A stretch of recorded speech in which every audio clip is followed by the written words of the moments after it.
everybody know that this meeting will be recorded, this webinar will be recorded, and we'll be sending a link out to the recording to you afterwards. Okay, Neil, thanks very much indeed. Tomas Mulcahy is my name. I'm head of enterprise with Submit.com. Submit.com is a company based in Cork City, Ireland. I'd like to welcome you all this morning to what I hope will be a very informative demo by Neil himself in terms of transforming heritage conservation biodiversity grants. And just coming from our side in Ireland, Submit.com, we work very closely with a lot of local authorities, local councils in the grant management platform sphere. So look, you're all very, very welcome. As Neil mentioned, you will receive a recording of this demo. But if you feel you want to ask any questions, put your hand up as Neil goes through the demo, and actually feel free to ask any questions. So without further ado, I'm going to pass you over to Neil. So good morning, Neil. Neil is head of operations with Submit.com. Thanks a million, Tomas, and a big thank you to everybody for attending this webinar this morning. As Tomas said, I'm Neil O'Driscoll, I'm the COO of Submit.com. And Submit.com has been doing grant management software since 2013. So we have 10 years of experience working with national and local government across the English-speaking world, as well as with private foundations and trusts. We mainly do grant management, but our software can also be used for applications, permits, surveys, receiving payments, getting feedback, and so on. In short, any situation where you need to collect and manage information from the public, you can use Submit.com. Today I'll give an overview of the Submit.com platform and how it can be used to make your lives easier when managing grant applications. And I'll move through it quite quickly, and hopefully by the end you'll see how a flexible platform like Submit.com can benefit your team. There's a lot of functionality I probably won't have time to show you today, so please do feel free to take down Tomas's contact email address there and follow up with them afterwards. And as Tomas said, feel free to ask questions after the demo.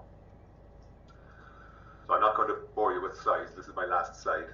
But in summary, just to contextualize what we do, this is what we provide. So firstly, we provide intuitive forms. So whatever your device, there's a lovely layout, it's completely responsive, you can save a draft at any stage. Everything you would expect of a modern form builder. And where Submit.com comes to life now is the workflows you can build into the platform. So whatever the stages of assessment you have for your scheme, you can build them into the platform, whether it's using tagging to mark the stages of assessment, things like marking applications as being eligible or ineligible or awaiting more information, whatever your markers for your scheme are, you can create tags to match.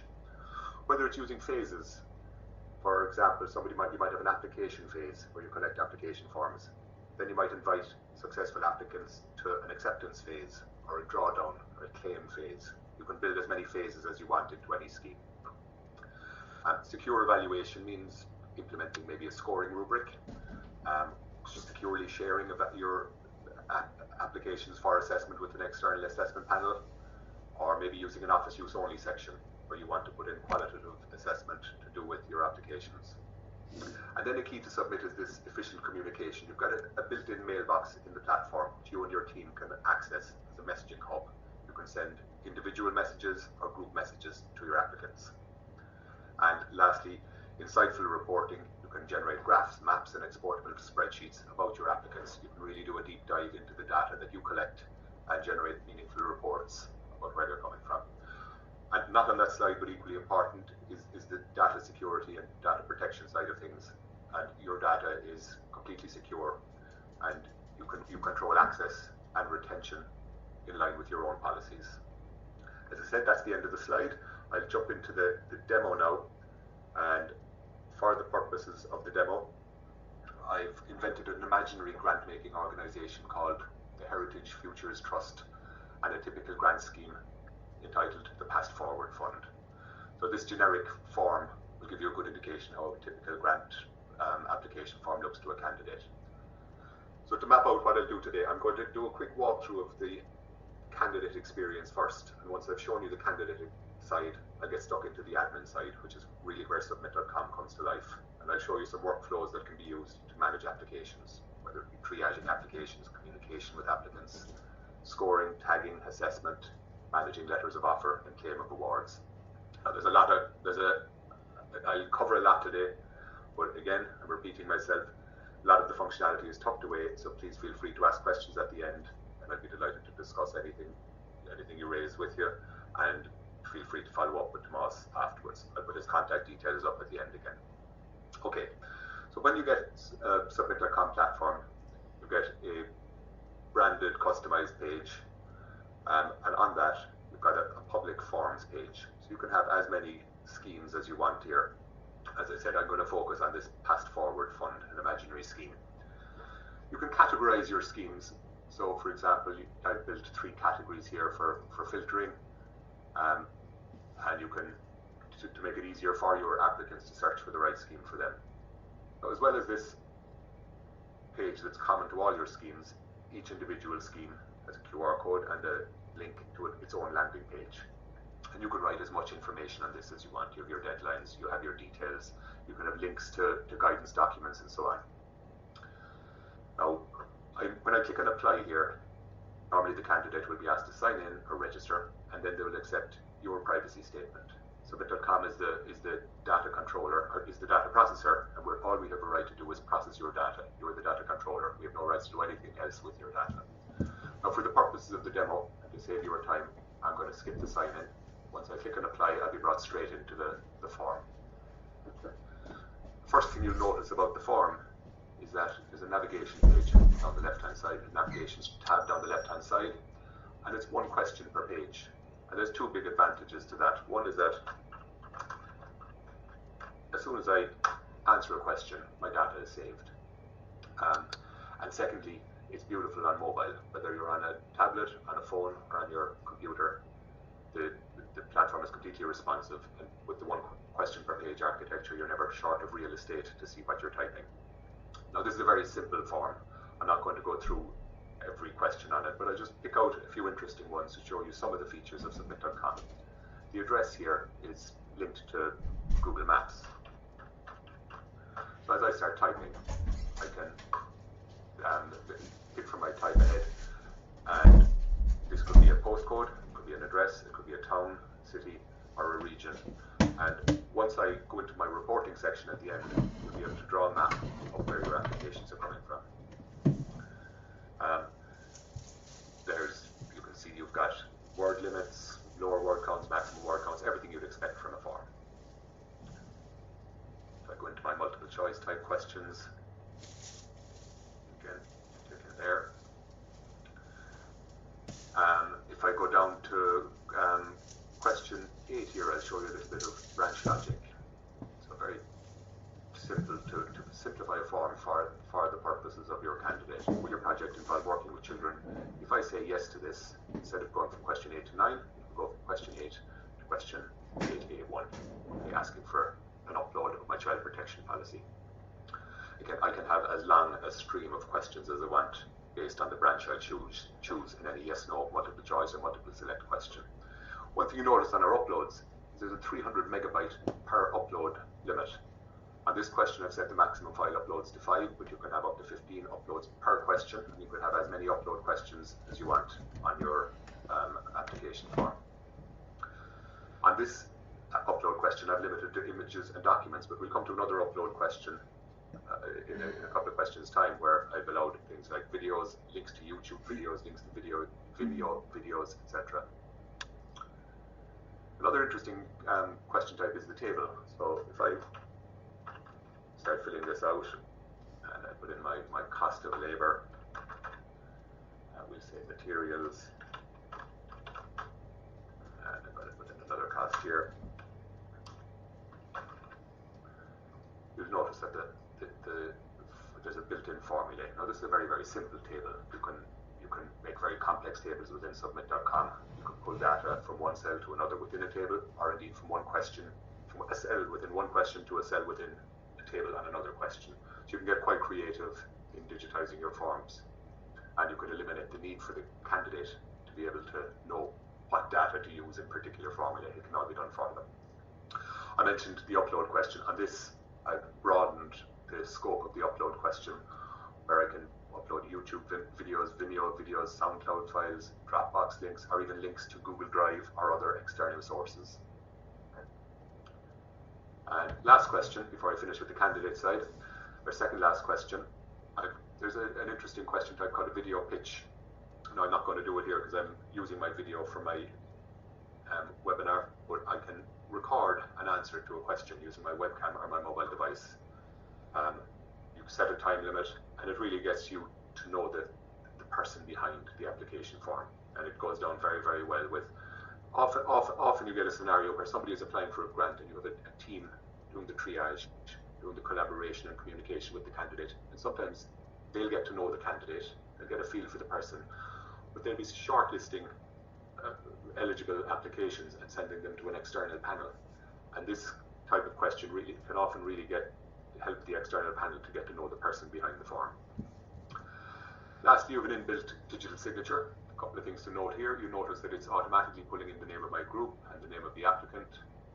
And you can pull in not just on signature questions, but you can pull data from previous answers into any question throughout the form to allow a personalized journey for the candidate. The way the digital signature works is you type your name, and when I submit my application, it will send an authentication token to my email to validate my signature. Now, if I try to submit an application and I haven't answered all the required questions, or indeed I haven't met the minimum word counts, for example, on any of the questions, it's going to bounce back and to ask me to complete those. So in this scenario, it's going to check my answers. I haven't answered these, sends me back. You don't want somebody signing for an incomplete application. But of course, it goes without saying that I can save my draft at any stage. There's all the features you'd expect as regards automated emails and so on are all built in. You can customize the email that gets sent when a draft is saved, when an application is submitted, and so on. And that's the whistle-stop tour of the candidate side on a simple form. What I'm going to do now is I'm going to log in as if I'm sitting in your shoes, assessing applications as they come in. So I'm going to go into my dashboard. And the first thing to look at is I'm going to look at the team roles, the admin roles within the platform. Your team consists of two main admin roles, team leaders and team members. So when you sign up with Submit.com, we'll create team leader accounts for you. Those team leaders then can create accounts for their colleagues. So in this scenario, I have 4 team members. Each of them has a different permission profile: senior staff member, junior staff member, and junior staff member. You can create as many permission profiles as you want and assign those to your team members, depending on what access you want to give them to the platform. If I go and have a quick look into the permission profiles here, I click on edit. I'm not going to go through everything here, but you can see there's really granular control over what permissions you can give to your colleagues. Right down. Okay. And again, to create, and the last role here is an external reviewer. Now, external reviewers are usually an assessment panel. They're limited to viewing applications that have been shared with them, scoring, and commenting. And if I wanted to create an account under any of those headings, a team member or external reviewer, click on create account, select the role, put in the first name, the last name, the email address, hit the green button, and the new team member will get an email with a link to create their own password in line with your password policies. Right, I'll get into the nitty-gritty of it now and how to manage applications. What does an application look like when it comes in? How do you go through some typical workflows as regards triage and so on? So if I go back to my forms, and as I said, I'm going to focus on the past forward fund, this imaginary fund. First thing you'll notice here is that I have 2 drafts. One of those is the one I did just now. You will see the drafts as soon as as your candidate starts doing them. I can send a group message to any cohort of these applications. So I have 5 complete and 2 drafts. If I want to send a message to my drafts, it might be a reminder for an upcoming deadline, for example. Hit the message button, choose draft applications, or indeed invited, favorited, tagged, and so on. There's lots of cohorts you can send a message to. Send draft, subject, body, and hit the green button as a reminder to them to complete their applications. Now each scheme or each grant you make, I mentioned the landing page for the grant. This little link here shows you the URL to paste on your website, on your social media channels, and so on, to bring a new candidate to that landing page. There's also a QR code if you want to advertise in print. You can see I've set a budget. So each fund you make, you can choose to set a budget, and then as you make awards, that budget will be drawn down, and you'll always know how much you have remaining in your fund to give out to new applicants. I'm not going to look at the drafts, I'm going to look at the complete applications here, just to give you a sense of what they look like. So I've got 5 complete applications. I'll scroll through them. They all look pretty much the same. They've got a little preview, and these are questions from the application form that you want to see at a glance. So you can select any question from the form that you want to see, so you don't have to search through a long form to find a phone number, for example. You can see they've all validated their signatures. So once they signed their application form, they clicked on the validation token and authenticated their signature. I'm going to go in. There's these tags: ready for assessment, eligible, and grant approved. Now, every scheme that you create, you can build your own library of tags. No 2 schemes are the same, and no 2 teams managing a grant application process are the same. You have complete freedom to make these tags, and they can be used to label applications so that you can easily find, we'll say for the sake of argument, the applications that are eligible before you want to go into the scoring part of the flow. I'm going to look at Steve Barron here. If I click on view, I can see his written application form. So these are all the answers to his question. Whatever media he has uploaded here is available, his video pitch, and his declarations. I can look specifically at the media he provided. Again, I can click into any one, open it in a full window.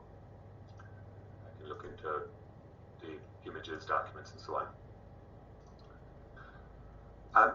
A typical scenario here would be that when an application first comes in, you might check it for completeness. And as I'm going through this, if for example, I'm saying, what will you spend the grant on? And he says, I want to restore a historic ship, and I want to develop a maritime museum. You might look at that and you might say, that sounds lovely, but I need a bit more detail here. So you have 2 choices. One, I can convert the application back to draft, and I can send a message directly to Steve from here. Messages, new message. More info. Please, ... Please provide more information on how you intend to spend the fund, on how you intend to spend the grant. Now, one thing to notice here is that it says the name of the scheme, the Past Forward Fund, and it also says visible to team. So that means that myself and my colleagues who have been granted access to this particular grant can access the message thread. So if I send this message to Steve on a Monday, and I go on my holidays on a Tuesday, my colleague can jump into this thread and view it, respond to any information that Steve sends back.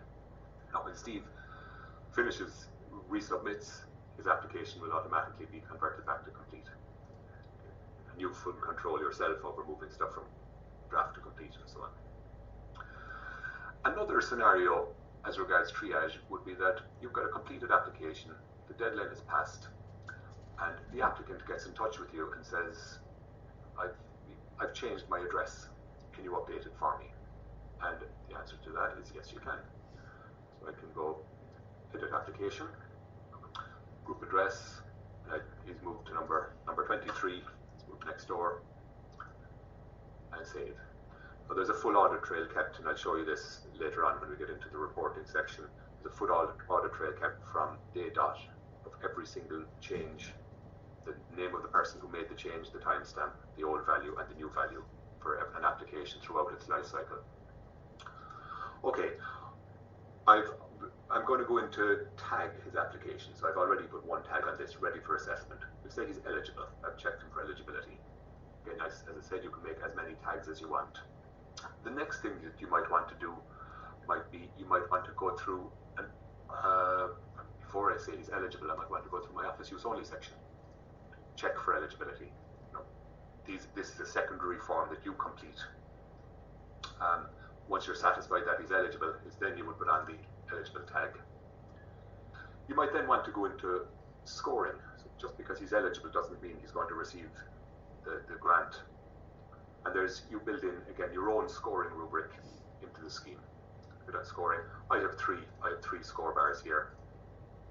You can put on as many score bars as you want. You can assign different weights to each score bar. And you can have as many assessors as you want on each application. On this, I've given 3 scores. It's automatically calculating my overall average score, and it gives the breakdown for the person assessing. Now, if you had multiple people completing the score bars independently, it will automatically calculate an overall average.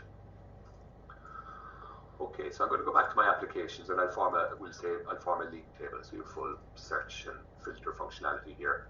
If I want to order by, we'll say the highest score first.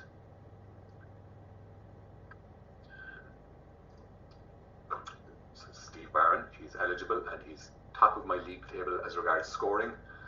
I might say, okay, I want to look what was the recommendation made at assessment stage, go to the office use, and I would have written in here the funding recommended.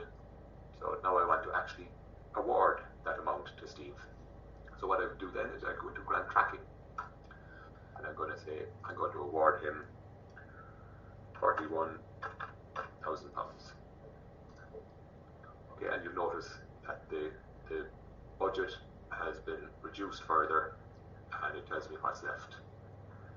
Now every time, later in the workflow, every time Steve, in this instance, draws down money, you will log it in here, and you will get in the reporting section, you will see exactly what has been drawn down. You will have graphs and maps and so on, highlighting the drawdown of your grants. Okay, just because I've put in my award in there, I still need to communicate this to Steve, to the applicant. So what you would probably do then is you would invite him to the next phase. So I'm going to click on invite. I have 4 phases built into this scheme: the application, the acceptance of a grant offer, and I've put in 2 claim phases or drawdown phases. So here I'm going to invite him to acceptance. I have a pre-written email. You might attach a letter of offer, or indeed you might embed that in an online form, but I'm going to, in this scenario, if the letter of offer is attached, you have this ready to sign and upload as part of the acceptance phase. Send my invitation, and Steve is invited to another online form where he uploads his signed letter of offer, you review it, and then you invite him from there onto the claim phase. I have one candidate here who has gone through all of these phases. I think it's Joe Smith here, yeah. So if I view Joe Smith's application, I'm in the application phase here. I can see the form. Joe actually did a video pitch earlier, and this is how it plays. What he completed via his webcam. But I'd say, okay, he was invited to the acceptance phase. If I went to view his acceptance, he's uploaded a signed letter of offer, and he's said, yes, he has received funding from the Heritage Futures Trust in the past 3 years. Therefore, you don't need to ask for his bank details again. Now, if Steve had said, if the applicant had said yes, no to this, you would have asked him for his bank details at that stage for payment. I invited him previously into the next phase, which would be claim 1. I want to look at the data under claim 1. You can see he has his schedule of expenditure. Again, these are purely example questions, and they're quite simplified. You may have whatever questions you need at each phase is what we would build in for you. So you have a schedule of expenditure, and he's uploaded invoices and receipts to match all the entries in that schedule of expenditure. And I've also asked for a bank statement to show the transactions. These are just typical things that you would ask for. And not all grants are given out in one tranche. Some of them might be 2, some of them might be 10. So I've invited him from claim 1 to claim 2, and he put in another claim with a bit of landscaping and another invoice. So that's the whistle-stop tour, really, of rushing through an applicant and how to manage them. I'll have a quick look at reporting, and if I have time at the end, then I'll show you how easy it is to build a form. If I go in, I'm still sitting in your seat administering a form. If I go into the reporting section, left-hand side here, You got an overview across all of your grants, first of all. Right? How many people have registered on the platform, how many people, at what rate applications are coming in, and your grant tracking. So this is across all schemes. How many grants have been awarded, how much in total has been awarded, and so on. How many drawdowns, and what's the total drawn down. All of the graphs and maps here are interactive, so I can get rid of the drawdowns from any graph. I can show them again. I can change it from cumulative to breakdowns. I can change it from lines to bars, and I can filter by time frames as well. Okay, it gets much more interesting when I dig into a specific form. So I'm going to, again, I'll stick with my past forward fund. We've got phase 1, I'll get my summary, how many applications in total, how many complete, how many draft. And I've got my overview. So my application growth, obviously all the applications for this came in very, very recently for this demo. I got my grant breakdowns, what was awarded and so on, just for this scheme. But now I have nothing drawn down yet. Two main tabs here I'll be focusing on. One is the summary, and that's an exportable spreadsheet. And the second one is graphs and maps to do with the scheme. I'll go into the breakdowns first to give you the bit of color, the graphs and maps.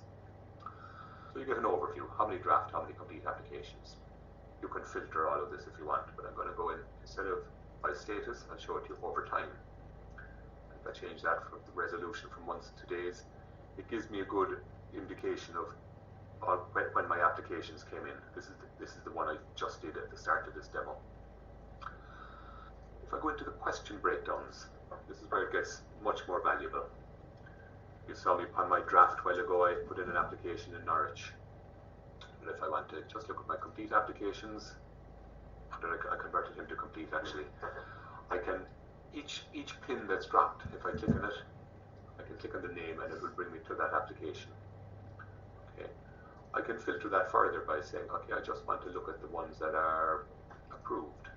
And I had one approved here, it was the Joe Smith application that I showed you that I pushed through the various phases of the grant. Okay, so that's a mapping type question, the group address. If I go into we'll say the region, and I can get rid of my approved tag, and I can change from pie chart to bar chart, make it a little bit nicer. Every yes, no, multiple choice and multiple select question on the entire form, you can generate a graph or a map. You can filter it by tag, but you can dig a lot deeper than that. You can filter it by answers to any other question on the form. So if I was to go to the advanced filtering section here, I would add a question from the form. So I'm going to go to which of the following fund goals will you meet? I just want to look at the ones we're saying research and documentation. None.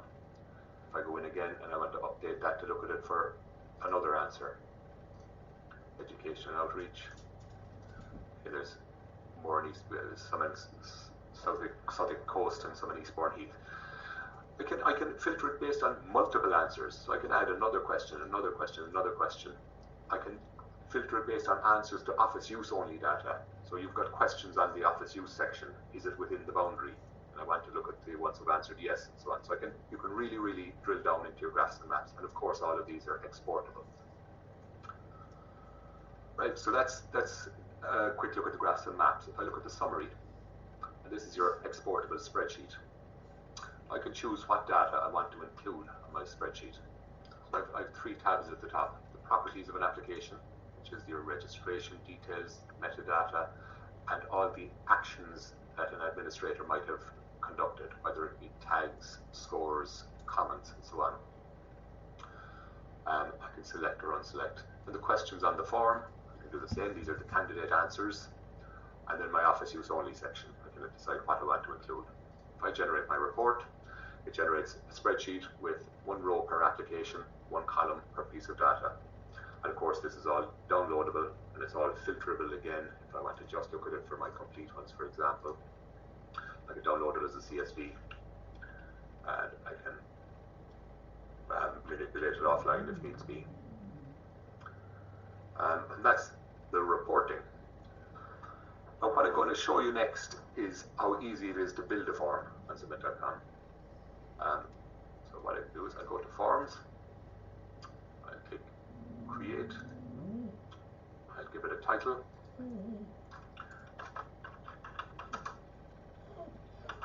Webinar Grant. Now I can use any previous form that I've built on my platform as a template, and obviously in lots of cases people will have forms that run annually. The 2023 form will be used as a template for 2024 and so on. But in this case I'm just going to go from scratch, hit Create, and I have made a form with a title and a QR code and a link. So I have my share link here, link, QR code and title, and nothing else.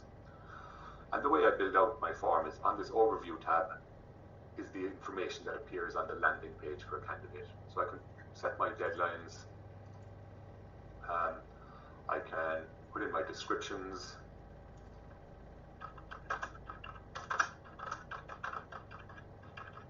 if I could type, and likewise I can put in my eligibility criteria. All of this will appear on the landing page that the candidate sees when they click on the link before they apply. I'll then go into the questions. And I'm going to build a really quick form here just to give you a sense of how easy it is to do. I'm going to start with a heading, contact. I'm going to put in small text, phone. I'm going to put in a location question called address. I'm going to put in another heading saying your project. I'm going to ask a large text question to describe the project.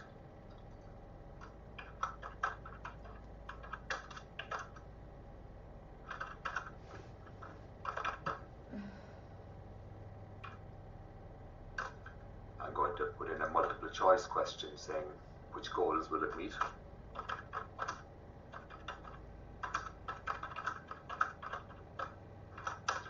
And I'll have to put answer options in there, and I'll call it conservation or education. And I'm going to put in a little table to show you how to build formulae into a spreadsheet. I'm going to go table, and I just call it project costs or costs. I'm going to go edit table, and I'm going to put in, to just keep this very simple, With Monday sales team description, around, I can help my sales team maximize their time. cost in pounds. Obviously I can make my tables as large as I want, but I'm going to keep this very small for the purposes of the webinar. I'm going to go add a row at the end. I'm going to go, this will all be text input. These three will be number inputs. And I'll put a total at the bottom. Again, here it will be a formula cell. And I can pull data in, as I said, internally, that means within this table, or externally, that means from another table on the form. I'm going to go internal, I want to add B2 plus B3 plus B4. So as you can see, it's very intuitive, no code, no remembering of syntax. There's a nice graphical interface for everything you need to do. Okay, I'm going to add another question called declaration. Heading, or actually I'll put a file upload, just saying upload supporting files.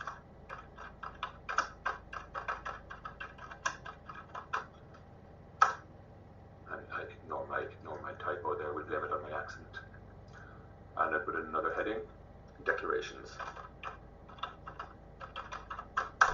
with a signature question. Now we have two types of signature questions. There is the authenticated signature or the on-screen signature. The on-screen signature is the type of signature that your DHL driver will hand you a stylus for at your door, whereas the authenticated signature is the one I showed you as an applicant earlier, where you type your name and you get the authentication token emailed to you.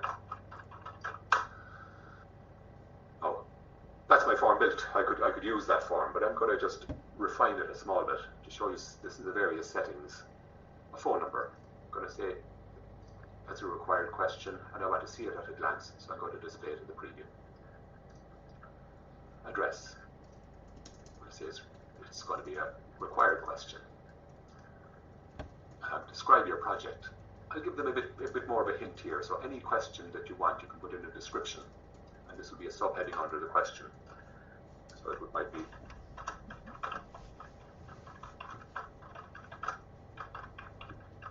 your description should include A, B, and C. I'm also going to put in a maximum word count in here because, and a lower word count, because often on grant applications you get two types of applicants. Ones that give you one-line answers and ones that try to give you a novel, and you want something in between. Okay, if I want, I could build in branch logic. Which goals will it meet? I'm not going to do it here because I want to get onto the question sooner rather than later and try to give you this introduction without getting too bogged down in details. But for example, if somebody chooses conservation, you can click on the little chevron to the right, and you could build another stream of questions underneath there. I can put in one as in here. Describe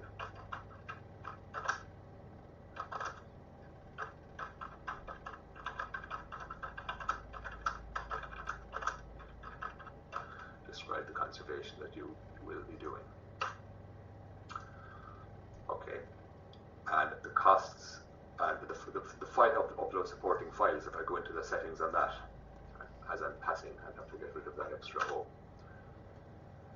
I can say, okay, is it a required question? How many uploads do I want to allow? We'll say allow 10. What types of files do I want to accept? So I can decide to include documents, images, videos, links. You can either individually or in bulk get rid of these options. I don't want to include sounds. I don't want to include videos. I just want images or documents in this scenario for the sake of argument. And that's my form built. Now I'm going to go into the settings.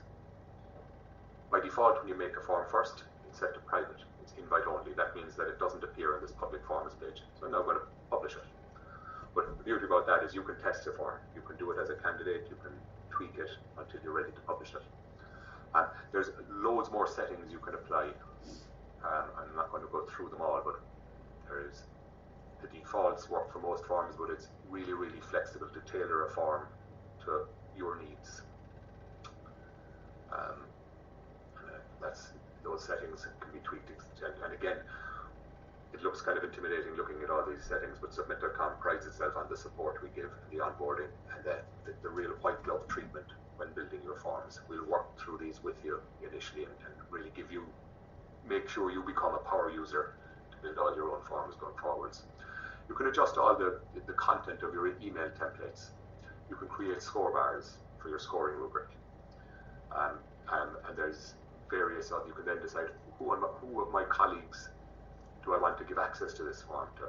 I'll give access to Tara, I'll give access to Timmy. Okay, now I've published. I'm going to go back to my public forms page. I'll zip through it just to show you what I've built, and then we'll pause for questions if that's all right. So if I go view forms, and my webinar grant form is the one I just built. I have obviously put very little information in here. You can change this logo if you want. I use the default for the Heritage Futures Trust. Click on apply and I'm into the form I just built. Got my phone number question, my address question. I describe your project with my subheading underneath it and my word count, the goals that it will meet. And if I choose conservation, there will be a child question for A1, describing the conservation that I'll be doing. My upload of supporting files, I set it so that it will only accept images or documents, and it is accepting up to 10 uploads, and my declaration. And that's your whistle-stop tour of Submit.com. As I said at the start, my weakness is I'm always trying to resist getting too bogged down into detail. There's a hell of a lot more detail that I can get into. So I'd be happy to take any questions at this stage. And I don't know, with Tomas, maybe you might field questions from. Yeah, look, perfect, Neil. Thanks very much for that. It was absolutely fantastic. Just throwing that out to our guests. Is there anybody there who wants to ask a question? I have one or two questions that have come through my system here. Just throw it out to the guests. Anybody?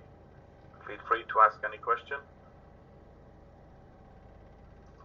Okay. Needs just one or two that I've had myself in terms of the time frame to set this up.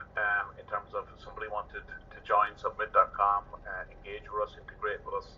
What's the time frame on the whole process here? Yeah, good question, because I suppose a lot of people think of taking a new software system on board and they think it's a massive project in its own right, and that can put people off. But basically, the way it works normally is we do a pre-qualification meeting with you, discuss your needs, and as soon as you give us the go-ahead, issue a PO, or commit to licensing it, we will have your domain live within 24 hours, one working day. We will then schedule a call with you and go through your first few grants and really spend a bit of time with you to build your first couple of grants so that you're comfortable doing it. And you could be live feasibly live to the public within a week. You know, we've done it in a lot less than a week. We've done it in a matter of 2 or 3 days, but within a week, 2 weeks at the most of signing up with Submit.com, you could have your public applying for grants. And the beauty about it is digitizing the form is easy.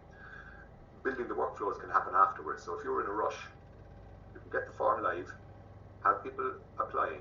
You don't have to build your scoring rubrics and your phase 2, 3, and 4 and so on until the time comes.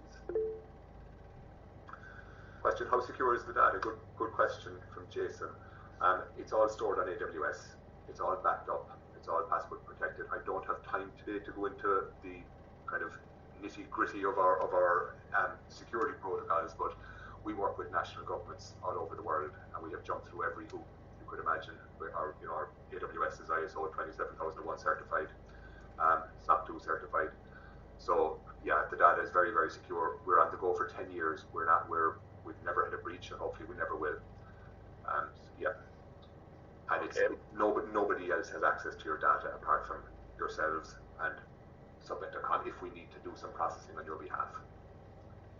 Just Neil, in terms of the areas and sectors we're covering there, in terms of biodiversity, conservation, and heritage, can this be a multi-phase platform in terms of you can have as many grants as possible on the platform, and you can actually, something that has come very strong to us here in Ireland is the phase structure, where you might want 3 or 4 phases of drawdown, somebody sending in documentation, there's planning requirements, or there's a lot of detailed documentation to send in, but somebody says you can only get a grant the full amount, but we can Submit provide a platform where it can be done on a phase basis?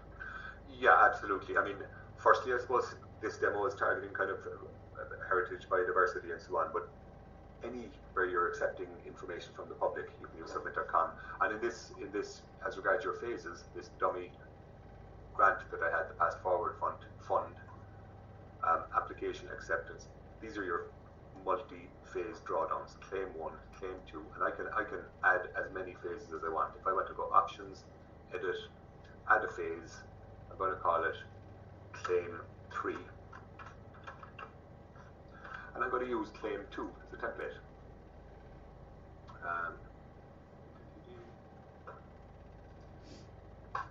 I have another phase created there with the same questions that I had on my previous claim. Yeah. As many tranches as you want. Very good. And just a final question for me in terms of how do you calculate costs and how do you actually provide a code for people? And so the floor that we the lowest price at Submit.com is an annual license for €4,000, so it would be slightly under £4,000. The 2 main criteria that will influence price are the number of live grants that you will be running, and the number of admin staff. So we don't take into account the number of applications you receive for your grants, because we know that our customers often can't predict that. Okay, so so generally we're somewhere between 4,000 and 20,000 a year, and to be honest, for mostly around the 10,000 mark for an enterprise solution. Very good. That's completely all-inclusive, Tomas. It's including hosting, onboarding, training, support, with pretty much no extras. Okay, and just as another question came through there, Neil, I think we might have just a bit of time in terms of actually the size of grants from small amounts to large amounts where external reviewers are brought into play, maybe outside of councils or outside of boroughs or outside of government departments where they have to actually review files. Is that available on the platform? It is very, very good question. So the way, as I touched on it in passing with my team, so you can create external reviewer accounts. I have 2 external reviewers pre-built on this platform. And all an external reviewer can do is access the contents of a folder on the system. So if I create a folder and I go create, and I go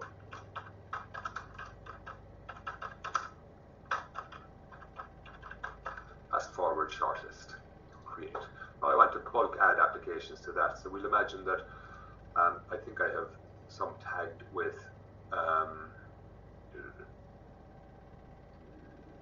application phase 1. Any eligible application, we'll say. It's adding those 2 to it. Okay, so I've now got 2 applications in that folder, and I want to share it with my external reviewers. Click on the share link, available users, and I've got Enda and Eileen are my 2 external reviewers. Both of those will get a notification saying the Pass Forward Fund shortlist folder has been shared with you. Please log in to view the applications and to score and comment. And again, you can have granular control over what these external reviewers can do. And I suppose it's a big step forward as regards data privacy compared to what a lot of people using an offline system or even had up to now. In lots of cases, people were using either a shared drive or even emailing or even posting in certain scenarios copies of applications to your reviewers. What normally happens with this is you often have a review meeting, and you will share the folder maybe a week in advance of the meeting, ask your reviewers to score it, and when they're finished with it, unshare it. You can also disable download of data from the folders if you want. Of course, you can't stop somebody taking a photo of their screen, but it's you taking all the steps that you could possibly take to secure the data of your applicants. Yeah, that's perfect. Anything else you got in there, Tomas? Yeah, just another one in terms of the efficiencies of using the online platform as against the paper side of things, the paper reduction, and then obviously you're looking at the carbon credit side of it, the net zero carbon tracking and stuff like that as well. I mean, obviously the platform must have a huge benefit on that front. Yeah, well, it goes without saying. Obviously, you don't have paper forms floating around. You don't have a postman driving around to doing deliveries. So that's kind of almost self-evident. Where, as regards efficiencies of managing applications, there's a huge improvement. One of the big, starting at the start, one of the big advantages is that you can put data validation to make sure that no application will change from draft to complete without providing all the necessary information, without meeting the stipulations that you have put on the questions. That's a time saver straight away. Secondly, if you want to tweak an application, if an app, like I showed you with Steve Barron earlier, where I wanted more information on what he was going to spend the grant on, he doesn't have to fill the form out again. You don't have to be emailing him back and collecting information, updating it. It's literally convert it to a draft, ask him to update that one piece, or else you make the edit on his behalf. So it's much quicker like that. Another big efficiency is in the communication thread. You can often, when you don't have an online system like Submit.com, you can often end up with a blizzard of emails copied from the candidate to various people administering the grant, and they're copying stuff to each other, and you're swamped under this thread of emails. Whereas with this, I want to look at Steve's application, view it, look at the messages, and I see my message thread here. Okay. And obviously these messages are failed in that Steve doesn't have a real email address. He's purely these are all made up people. Okay, that's very good. Another efficiency again is reporting. And grant management, people spend a lot of time rifling through their data trying to pull out meaningful reports, whereas it's all pretty much done for you on Submit. So you know where your money is going and how it's being spent, who your applicants are. Okay, very good, Neil. I'm just conscious of everybody's time, 11:50. So we've had a very good demo, very good presentation by yourself. What can I just say? Thank you. for this. As I said, Tomas Mulcahy is my name. Anybody wants to get a link to the demo, yeah, send me a message, Tomas@Submit.com. I think Neil will put up on the screen there in front of you. And if you would like us to facilitate an individual demo to you and your team, feel free just to ask me and we will provide same. So from everybody here at Submit, and from Neil, do you want to say anything further just to finish? Yeah, just thanks a million to everybody for attending. It was nice and short and sweet. I hope it's whetted your appetite to learn a bit more. No obligation, get in touch with Tomas, do a customized demo or discuss your needs with you. We'd be delighted to chat to anybody. So thanks again, everybody. I'll leave those contact details on the screen for you. Scribble them down. If you think of any questions after the demo, feel free to reach out. Good morning, everybody, and thank you for attending.